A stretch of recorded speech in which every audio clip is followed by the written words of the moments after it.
स्वरूप चालू. नमस्कार. जिल्हा वार्षिक योजनेअंतर्गत 2026-27 मध्ये नाविन्यपूर्ण पीक लागवडीमध्ये ठाणे जिल्ह्यात सुरण या पिकाची लागवड होत आहे. आणि आज आपण मुरबाड तालुक्यातील विळूक या गावामध्ये आलेलो आहे आणि सुरणची लागवड कशी करायची याचा आपण प्रात्यक्षिक आपण शेतकऱ्यांना देतोय. तर याच्यामध्ये जे सुरणचा कंद आहे तो कट कसा करायचा, हा जो कंद याच्यामध्ये हा जो आतील भाग आहे हा प्रत्येक कापामध्ये आला पाहिजे. साधारणतः त्याचं वजन 250 ग्रॅमपर्यंत भरलं पाहिजे. हा काप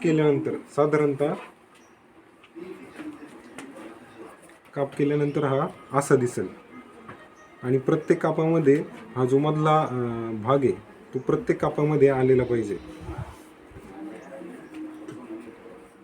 अशा पद्धतीने. आणि हे कापल्यानंतर ट्रायकोडर्मामध्ये आपल्याला 10 मिनिटाकरता टाकायचं आहे. ट्रायकोडर्मा जर नसेल तर 22 सारख्या बुरशीनाशकामध्ये 10 मिनिटाकरता बुडवून ठेवून शेणखतामध्ये बुडवून ठेवून आपल्याला याची बेडवर लागवड करायची. धन्यवाद.